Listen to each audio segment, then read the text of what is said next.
The chainsaw candidate challenging Argentina's left and right, carried by a wave of shouting supporters and wielding a chainsaw at the open sky, the man of the hour approached center stage. He looked around and angrily screamed, "Chainsaw! Chainsaw!"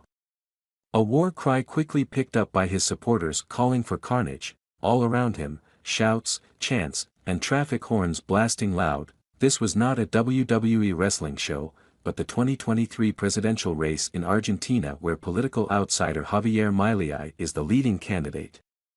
His repeated appearances wielding a chainsaw at campaign stops, as he did at the rally described above in the seaside city of Mar del Plata on September 12, symbolize promises to drastically cut government expenses, eliminate public subsidies and break up with the status quo.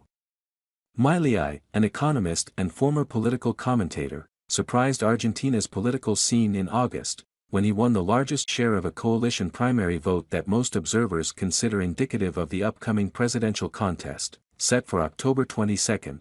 Argentine politics have largely been dominated by the same groups for the past 20 years, and Milei represents a new outside force that is aggressively targeting traditional power brokers on both sides of the aisle.